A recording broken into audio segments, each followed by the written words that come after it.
صلوا على النبي حبايبي، عاملين ايه؟ كنا قاعدين بقى كده عايزين ناكل حاجة حلوة، قلنا نعمل رز بلبن. دول 2 كيلو لبن. هو داخل على الغليان اهو. لبن اللي هو كامل الدسم ده، اللي هو في سايب يعني.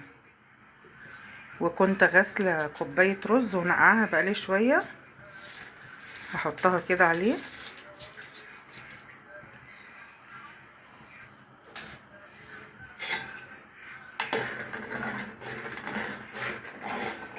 نقلب بقى يغلوا مع بعض كده. هو هيغلي بس كده غلوة وهطفي عليه، يعني هنسيبه كده يتنقع شوية مع اللبن في اللبن المغلي ده.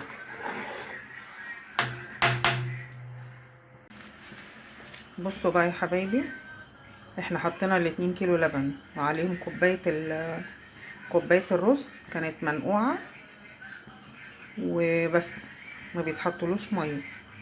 هيغلي كده زي ما انتوا شايفين، وهطفي عليه وهسيبه ساعة. هو بقى هينزل النشا اللي فيه. بصوا بقى بعد ما سبته كده، يعني بقاله حوالي ساعة. بصوا هو نشا ازاي.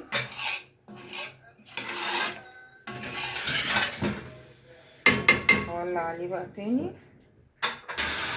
انا بقى ولعت عليه تاني يا بنات. هحط كده كوباية سكر. حطيت كوباية، وهحط كمان ايه، كوباية كمان. احنا عايزين ناكل حاجة حلوة يعني.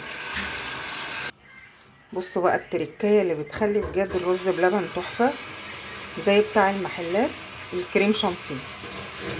هنفضي كيس الكريم شانتيه ده، هحطه في نص كوباية لبن.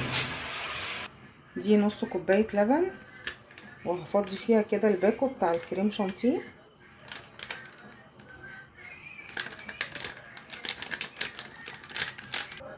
بصوا بقى قلبتها كده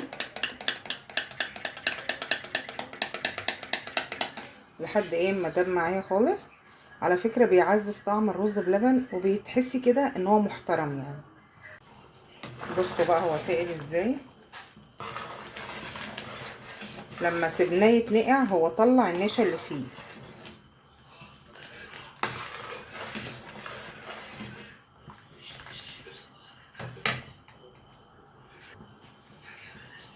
دي بقى معلقة نشا بس واحدة كده في شوية لبن، يعني ان هي بس ايه تمسكه كده عشان ما يبقاش سايب، مع ان هو تقيل يعني. بصوا هي ربطت بسرعة ازاي. تروحي نازلة بقى بشوية الفانيليا.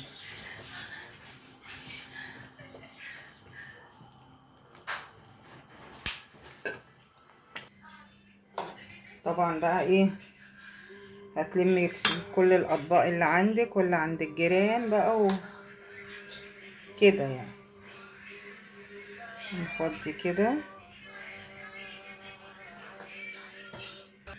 بصوا يا بنات، طبعا هتقولوا لي كل ده طبق انا حاطه فيه حبه صغيرين. انا رحنا نشتري امبارح، كانوا نفسهم ياكلوا اللي هي القنبله دي، يعني رز بلبن وعليه فواكه. لقيتها ب85 جنيه.